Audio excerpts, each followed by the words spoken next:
Okay, Reggie. As soon as you gave Daz a compliment, he came out with a segment today on Art of Dialogue where he said that back in the day you used to act like you were Suge and wear red and all this other stuff. Did you hear what he said today? Uh, yeah, I heard that. But I ain't thinking about Stas right now. A couple of things I want to touch on right quick is man, yeah, boy Tupac. Do y'all know Tupac would have been 55 in a couple of days on June the 16th. So make sure y'all set aside that day to remember, pay some type of remembrance to him because 55 was a big milestone birthday. And so shout out, rest in peace to Tupac. Would have been 55 years of age. Uh, hey, how can I go tonight without congratulating you, New York Knicks? Y'all know I give y'all a hard time. I always talking head about the Knicks or New York people and all. I really do hate y'all sports space, but I ain't got no problems with nobody from New York. I had some of my best times in New York. Uh, with staying in your hotels. That's where I learned how to love and appreciate a bed mattress. Because if you never, as I tell y'all, have ever slept in a four-season mattress at the Four-Season Hotel once in your life, Valentine's Day, birthday or something, take your girl, or if you're a female, take your man and experience that. Or have your man. You don't take it, you have your man. Take you to a Four Seasons and experience a Four-Season mattress. Uh, yeah, we'll get back to the Daz thing now. I'll let y'all hear this little piece from my boy Wack Deuce, who's over there on Murder Rap, doing a great job on the interview. I saw his brother-in-law in there with his feet up on his desk and a cigar in his mouth one day. Like he was, I said, "What the fuck is you doing?" He's like, "Oh, what's up, Wack?" Like, okay, sure. You know what I mean? So I think they were just misappropriating his money. All right. So did y'all hear what Wack Deuce say? Norris Anderson was Suge's brother-in-law, the general manager. He was the one that was always accused of trying to act like Suge. Not me. Smoking cigars and all that. I ain't never smoked a cigar in my life, but one time. And that was shit about 2015 or something like that, 2014. And I must have didn't do something right because I thought I was going to die. I was puking. I told my friends, they were over. I told them, you know what? Y'all ain't got to go home. With what? Y'all got to get the what out of here? Yeah. Yes. Hey, y'all. If you or your child spent years growing up on social media and experienced serious mental health struggles, you should hear this. Recently, a jury ordered Meta and YouTube to pay millions for their role in designing and promoting addictive platforms. They knew their apps could contribute to anxiety, depression, and body image issues, but did not share those risks while prioritizing profits. The recent historic verdict underscores the consequences of those decisions. Now Morgan & Morgan is stepping up to hold these platforms accountable for the harm they've caused. Click the link in my bio to take a short quiz. You may be entitled to potential recovery of up to $1,000.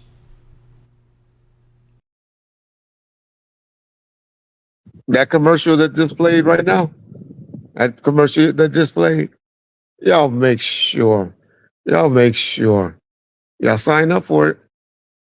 I'm telling y'all, and people in the comic section, y'all dogging, because y'all ain't telling people that y'all getting approved. And I know people getting approved. And so I know a couple of people not getting approved because it's mainly for people with their kids, meaning people that's like 14 or 15 or 16 or 18 or whatever. So it's with your kids and adults is like, I guess like 30, 35 that's dealing with it. That's really getting it. But y'all smart enough to know what y'all saying. Just saying, answering these questions. Y'all smart. Miss Palm First is a smart community. So y'all check that out. Y'all fill it out, even if you're 40 or 50. But y'all know how to fill out stuff. And they're paying people. They got money set aside, a judgment already set aside, and people gonna be getting paid. I just got a check for $150 from Ford that I filled out about a year ago. And you know how those cars always places give you stuff for malfunctions on some brakes or something like that if you fill it out. I think this is how this Morgan and Morgan program is coming out because they said they already got the money. It's not like they're gonna go take you to court and you got to get on the stand and stuff. But okay, John asked me a question. I know I rambled for about 3 minutes, and so most of y'all gonna be mad at me. So y'all heard what Wagdu said, right? Y'all heard what Wagdu said. So I guess I spoke too fast. I never thought my boy Art, which I can't blame Art. Art didn't even ask the question. Dad just went on a rant. He had to let me have it. And so I have to respect that. But hey, I wasn't acting like shit back then. I was good. I was good. I was shit. Y'all just don't know how I was financially set. I didn't have money like Suge, but you know, everything had to eventually be in my name. I had everything in my name at that point, or definitely months later. So no, it wasn't me that wanted to be like Suge or anything like that. Daz also talked about. I'm glad he cleared up that stuff about slamming Suge. You know, I got to kind of vouch. And he said with Big Western L. I can't say no more. I used to say, Dad talking about these body slam Suge and all of that. Well, you know, Dad's like to be a tough guy. You know, that's just Dad, y'all.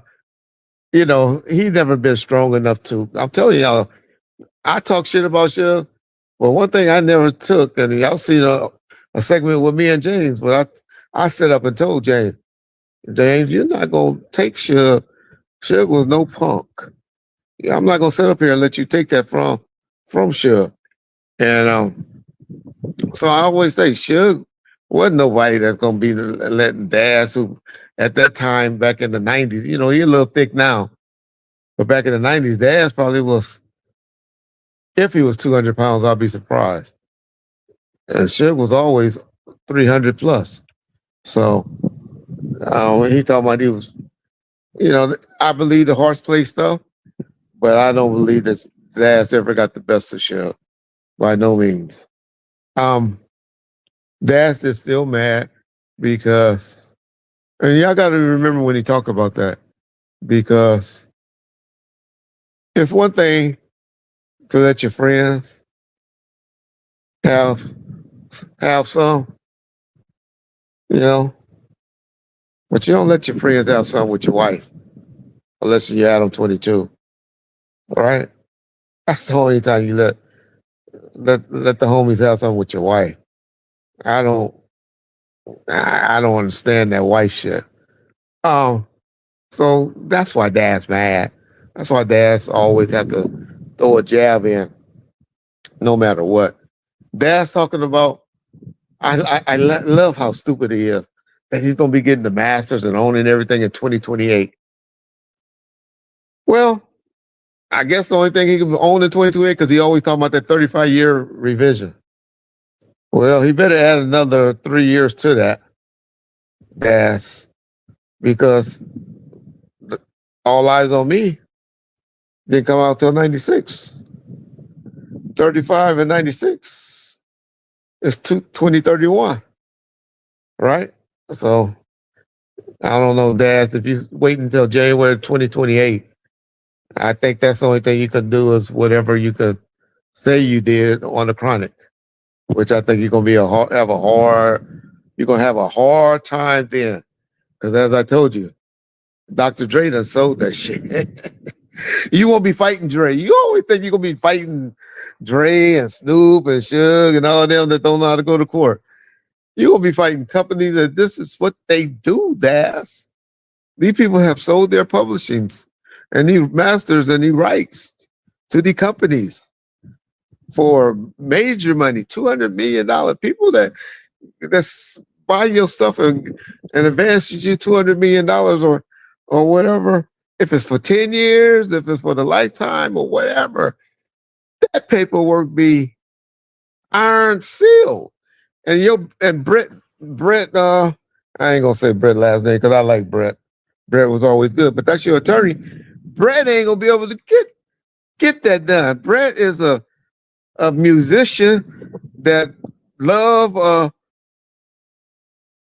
artists and be looking out and trying to help y'all out. The attorneys that you got can't come up with those guys that company paid out $200 million to ask. You know? So think about that, Big Daz.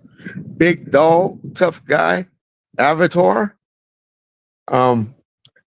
So I laughed when I heard that.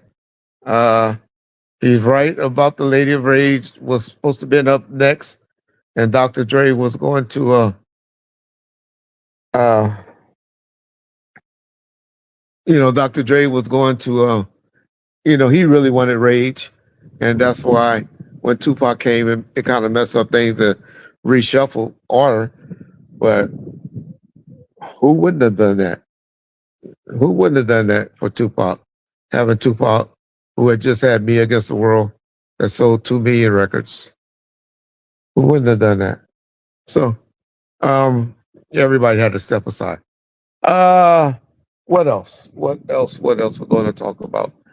You know what, John, I got a bone to pick with you. I did an interview yesterday.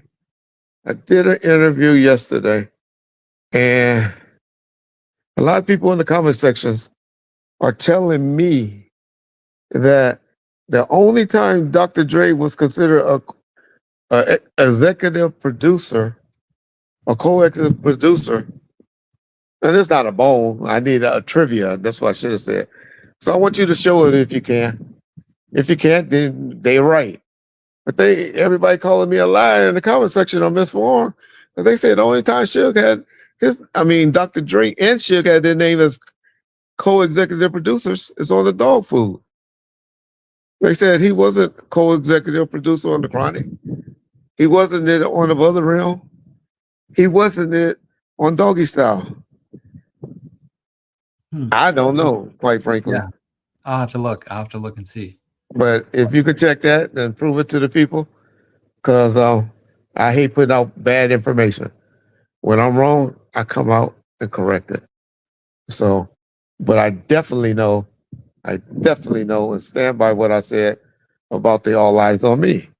And yes, I know I neglected to say that the final straw that I believe was the reason why Dr. Dre left, because he found out or he realized that his baby mama, because I'm not going to sit up here and say that was his woman, his girlfriend, but hey, when you fucking somebody and they're your baby mamas, you don't want your partner fucking on them. And so, yes, that's why I believe was the final straw. But the question that was presented was, and what me and John was talking about, was why he wasn't on the back of All Eyes on Me. And I just explained why the hate of Tupac had towards Dre. I remember conversations where, and I think there's an interview out there somewhere, I can't find it, but where Tupac talked about how Suge loved that nigga Dre. He said that Suge loved and still love that nigga Dre. I used to always ask him where Tupac or where Dr. Dre lived, and he would never tell me where that nigga lived. And there's an interview out there. I bet one of y'all find it for me. If y'all can, cut it up, DM me, and so we could play that, because that just show you that what I always said about Suge didn't want Dr. Dre to leave, y'all. He didn't. It's just the disloyal, and Tupac being who he is showed us all that you can't be with somebody that's not disloyal. That's why the unfortunate situation happened with Sam Snead. Shout out to Sam Snead. You're a good dude. I remember when I first came home from the hospital, Sam Snead, and I didn't do it, and I'd probably be much better if I would have done it. But he called me and was telling me about that medication to take oh shit, CMOS, CMOS, and to take that, and he told me he swear by it. It did miracles for him, and I always respected that from Sam Snead, because that's all he told me. Reggie, he gave me the number of a lady and everything for consultation, and I didn't follow through on it. But yep, ball first. Looking at this, Reggie, I think they're right, because on Yeah. the soundtrack, Stray was soundtrack director, and Suge was always executive producer, and even on Doggy Style, Stray wasn't credited as executive producer. But I guess I should have rephrased the question more, because I never saw where they were co-CEOs, and in the ad that I showed when I asked the question, they were listed as co-CEOs. But yeah, they were right. They're right. I was wrong. Hey, like I tell you, at Bomb First, we admit our wrongdoings. I wish more of the YouTubers would do that. Bomb First, happy Sunday. Enjoy, if you're on the West Coast, enjoy this beautiful sun. And you guys in New York, shout out again. Congratulations. Peace.